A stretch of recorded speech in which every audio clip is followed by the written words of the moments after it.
Good morning and welcome back to our online classes. Till now, we have already cleared our first lesson of all the parts, history, geography, civics and also the second lesson of civics. तो हमने अब तक और आज हम continue करेंगे the second lesson of history के second lesson से. And which one is second lesson? New Kings and kingdoms. जो हमारे नए राज्य बने, नए राजवंश बने, उनके बारे में. और हाउ दे एमर्ज्ड, किस प्रकार बने, what were their profession before this, इससे पहले उनका प्रोफेशन क्या था, how they achieve to that level, उस लेवल तक कैसे पहुंच गए, कैसे उन्हें इतनी प्रसिद्धि प्राप्त की. तो in the beginning A map is given in your book. शुरुआत में आपकी बुक में एक मैप दिया हुआ है. उसमें मैप में कुछ जो इंपॉर्टेंट हमारे यहाँ जो किंगडम्स रहे उनके बारे में दे रखा है. उन्हीं में से इंपॉर्टेंट में से अगर बात करें, शुरुआत की देखेंगे नॉर्थ वेस्ट में आप देखेंगे चौहान्स. उसके बाद सेंट्रल इंडिया की बात करें गुज्जर, प्रतिहार, परमार और चंदेल्स. और ये इलाके कौन से, अगर इसकी बात करें तो पंजाब, हरियाणा, राजस्थान, इसके आसपास का इलाका, कुछ उत्तर प्रदेश तक. लेकिन ज्यादा कौन सा, आपके राजस्थान का और दिल्ली तक का ये इलाका ज्यादा था. अब उसके बाद सेंट्रल इंडिया मध्य भाग की बात करें तो उसमें गुज्जर, प्रतिहार, परमार, चंदेल्स. हालांकि इनका थोड़ा प्रभाव नॉर्थ तक भी था, जहां अगर आप कन्नौज को बढ़ेंगे उत्तर प्रदेश में तो वहां तक भी. उसके बाद ईस्ट में बात करें तो कोल, ज्यादातर वेस्ट बंगाल और आसाम की साइड की बात करें. साउथ दक्षिण की बात करें जहां तमिलनाडु, कर्नाटका, केरला, तो उधर राष्ट्रकूट, चोल, चेराज, पांड्याज, ये यहाँ की किंगडम्स थे, राजवंश थे. अब ये सारे राजवंश जो महत्वपूर्ण राजवंश थे, इनके बाद और ये किस प्रकार नए बने थे. अब इनमें देखोगे आप, जो पहले राजा होते थे उनके राजाओं के टाइम पर बड़े बड़े जमींदार वर्ग भी था, बिग लैंडलॉर्ड्स वर देयर. उसके साथ साथ आप इसमें एक वर्ड और आया है, वॉरियर चीफ. वॉरियर चीफ जो युद्ध लड़ने वाले मुख्य सेनापति के तौर पर. अब ये जो थे इनके पास बहुत सारी वेल्थ और पावर थी और राजा इनको कई बार अपने सहायक के तौर पर, एज सुबॉर्डिनेट और सामंत दोनों वर्ड इस्तेमाल है, सुबॉर्डिनेट और सहायक के तौर पर अपनी सहायता के लिए. और ये राजा को समय समय पर गिफ्ट भी देते थे. दरबार में रहते, दरबार में सलाह भी देते, suggestions were given by them. राजा को सलाह दी जाती कहां किस प्रकार युद्ध लड़ा जाए, कौन सी परिस्थितियों में हम किस प्रकार जीत सकते हैं, कितनी हमारे पास सेना, उसका इस्तेमाल कैसे कर सकते हैं, टैक्स किस प्रकार वसूले जाएंगे. तो ये सहायक का काम भी करते थे और राजा को समय समय पर गिफ्ट भी देते थे. अब इनके बाद ये जब सामंत, इनकी पावर बढ़ी, पैसा बढ़ा इनके पास, जैसे इनकी ताकत बढ़ी तो इन्होंने अपने टाइटल भी बढ़ा लिए. महासामंत, एक बड़ा सामंत, महामंडलेश्वर. महामंडलेश्वर ये माना जाता कि जो बाकी सामंत है, बाकी एरिया, हालांकि मंडल क्या होता है, एक पार्टिकुलर एरिया. मंडल वर्ड किसके लिए होता है, एन एरिया, कि उस एरिया का सबसे बड़ा शासक, लॉर्ड. तो वह इस प्रकार के टाइटल रखने शुरू कर दिए. और धीरे धीरे जब इनकी पावर और ज्यादा बढ़ी, दे असर्ट देयर इंडिपेंडेंस, उन्होंने अपने आप को स्वतंत्र घोषित कर दिया. किससे? जो उनके पहले वाले राजा थे उनसे, यानी जो पहले शासक जिन्होंने उनको सहायक रखा था. लेकिन जब ये मजबूत, इनके पास सेना मजबूत हुई, पैसा हो गया, तो उसके बाद इन्होंने क्या किया, अपने आप को स्वतंत्र घोषित कर दिया, अपने अलग राज्य बना लिए, अलग राज्य के तौर पर अपनी पहचान बना ली. उसी का एक एग्जाम्पल है इसमें, जो इस प्रकार का एक अलग राज्य बना था, वो कौन सा था, राष्ट्रकूट. कहां का, ये हमने शुरू में पढ़ा, साउथ में है ये. तो राष्ट्रकूट, और इसमें राष्ट्रकूट नाम भी दे रखा उस शासक का, दंतीदुर्ग, जो कि पहले सामंत था, सहायक था, सुबॉर्डिनेट था. किसका सहायक था, जो चालुक्य थे कर्नाटका में, उनका, कर्नाटका में चालुक्य शासन करते थे उनके सहायक थे दंतीदुर्ग. और दंतीदुर्ग ने कौन सी डायनेस्टी स्थापना की थी, राष्ट्रकूट की. ये जैसे ही थोड़े मजबूत हुए, इन्होंने आपको स्वतंत्र घोषित कर दिया और अपने चालुक्य शासक को पद से हटा दिया और वहां शासन करना शुरू कर दिया. लेकिन हर बार ऐसा नहीं होता कि सहायक ऐसा करें. कई बार जो व्यक्ति जिनका की प्रोफेशन अलग था, प्रोफेशन अलग मतलब काम किसके बेस पर थे, अकॉर्डिंग टू कास्ट, जातियों के नाम पर काम थे. हमारे यहाँ कि हमारे यहाँ ब्राह्मण है, they are learn person, they are just support the king in guidance, सलाह देते, राइटिंग प्रशस्ति उनके बारे में लिखते. तो रिकॉर्ड कीपिंग का ज्यादा काम या फिर शिक्षा का ज्यादा काम था. उसके बाद क्षत्रिय थे, युद्ध लड़ना, सेना में होना, वो ज्यादा काम था, राजा क्षत्रिय होते थे. उसके बाद वैसे जो व्यापार का काम करते, शूद्र जो लोअर सेक्शन से थे, जो साफ सफाई वगैरह इसका काम करते. इस प्रकार बांट रखा था. लेकिन इसमें कुछ एक ने going out of their profession, अपने प्रोफेशन से बाहर जाके भी अपनी स्किल का इस्तेमाल कर शासन स्थापित किया। इसके भी दो एग्जाम्पल हैं।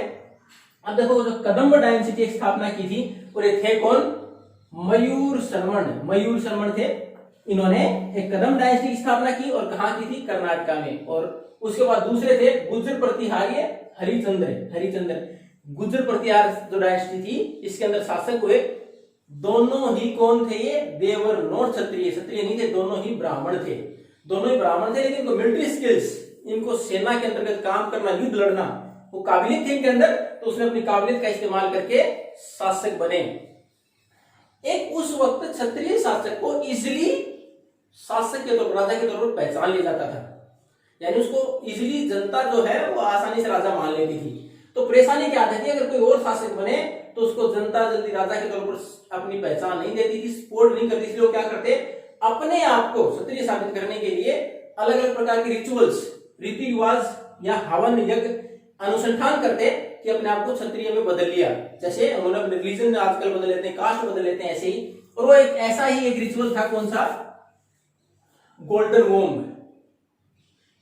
गोल्डन वोम के नाम से आपकी बुक में पढ़ा होगा आपने, तो हेडेगर्भ। उसमें क्या किया गया? उसके बाद वो रिचुअल करने के बाद ब्राह्मणों में से रिचुअल्स, हवन यज्ञ, अनुसंधान और रीति रिवाज किया जाता। उसके बाद उस व्यक्ति को, जो किसी भी जाति से रहा हो, चाहे वो ब्राह्मण रहा है, चाहे वो वैश्य रहा हो, चाहे हो सकता है कि शूद्र ने शासन संभाल लिया हो, जैसे है वो उसने वो कराया अनुसंधान, वो रीति रिवाज अपनाए, जो रिचुअल उसको सेलेक्ट किया गोल्डन वोम को, तो उसके बाद वो ब्राह्मणों को वो पूरा हवन करने के बाद उसकी सेब में, गोल्डन में सोने का दान करता था। उसके बाद उसका क्या माना जाता है कि इसका रीबर्थ हो गया है, उसका पुनर्जन्म हो गया उस व्यक्ति का। किसके तौर पर? क्षत्रिय के तौर पर। पहले किसी भी जाति से रहा हो, जैसे उसने हवन यज्ञ कराया, अनुसंधान कराया ब्राह्मणों के द्वारा, तो उसको ये मान लिया गया कि इसका नया जन्म हुआ है और भी कौन सी जाति में आ गया? क्षत्रिय में आ गया। तो उसको फिर आसानी से दोबारा शासक मान लिया जाता। तो बाकी के सामने ये समस्याएं आती। और किस प्रकार शासक बने? पहले कुछ जो डायनेस्टीज थी उनके अंतर्गत उन्होंने अपने सबॉर्डिनेट सामंत रखे थे। उसके बाद जैसे ही वो मजबूत हुए, उन्होंने अपने खुद की किंगडम्स बनाने शुरू कर दिए। इसके कुछ एग्जांपल हमने पढ़े कि कुछ सहायक और कुछ एक ऐसी जिनको मिलिट्री स्किल्स ज्यादा अच्छी आती थी, उन्होंने अपने प्रोफेशन को छोड़ के नए किंगडम्स की स्थापना कर दी। अब उसके बाद है राजा के लिए एडमिनिस्ट्रेशन। एडमिनिस्ट्रेशन मतलब प्रशासन, कि शासन किस प्रकार चलाया जाए। तो ये प्रशासन के अंतर्गत क्या करते? आपने पहले ही पढ़ा है, सहायक रखते थे। राजा अपनी पावर का डिस्ट्रीब्यूशन रखते थे, अलग अलग वर्ग में सहायक रखते थे, सामंत रखते थे, उनकी मदद से वो टैक्स वगैरह वसूलते, क्योंकि किसी भी शासन को चलाने के लिए पैसा चाहिए। तो उस वक्त टैक्स वसूला जाता। टैक्स कहां से वसूलते? किसानों से, या फिर कोई जानवर रखे थे उनसे, या फिर व्यापारी जो व्यापार करते उसके ऊपर टैक्स वसूलते। उस पैसे का इस्तेमाल किसी लिए करते?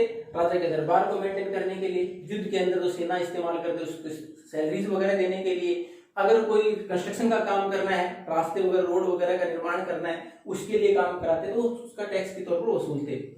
और ज्यादातर इन्फ्लुएंशियल फैमिली उस टाइम पर जो प्रभावी परिवार थे उनको जिम्मेदारी दी जाती, यानी जो आसानी से टैक्स वसूल ले, लोगों में उनका जिनका प्रभाव हो, लोग जिनसे डरते हो या उनको ज्यादा मानते हो, उन लोगों को जिम्मेवारी दी जाती। और समटाइम दे आर हेरिडिटरी, और ज्यादा एक वंशानुगत, यानी अगर मेरे को एक पार्टिकुलर जगह के ऊपर टैक्स वसूलने की जिम्मेदारी दी गई, next time the responsibility will be transferred to my son, कि अगली बार रिस्पांसिबिलिटी किस पर आ जाएगी? हेरिडिटरी है, वंशानुगत है, परिवार में जाएगी, तो उसके लड़के को मिल जाती है। ऐसा ही सेना में होता। सेना में महत्वपूर्ण पद ज्यादातर हु वर रिलेटेड ऑफ और रिलेटिव्स ऑफ द किंग, राजा के जो रिलेशन में होते उन्हीं को ज्यादा महत्वपूर्ण पद सेना में मिलते, और बाकी जो क्षत्रिय होते उनके बच्चों को ही सेना के अंदर लिया जाता।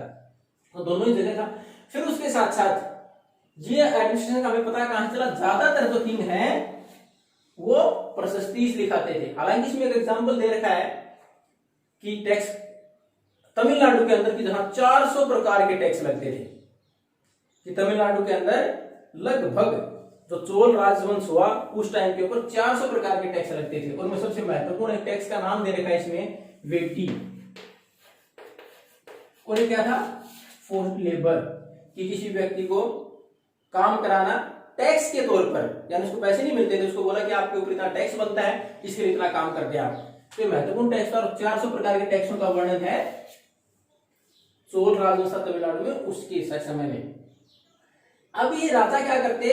अपने प्रभाव को दिखाने के लिए और दूसरा आगे जो डायनेस्टीज आएंगे, आगे जो लोग आएंगे, उनके अंदर प्रभाव को दिखाने के लिए प्रशस्तीज लिखा थे। अब प्रशस्ति वर्ड पहले पढ़ा आप लोगों ने। What is prashasti? Something written in the praise of someone, जो किसी की प्रशंसा में ही लिखा जाए, यानी किसी की प्रशंसा में लिखा जाए, वो होती है प्रशस्तीज।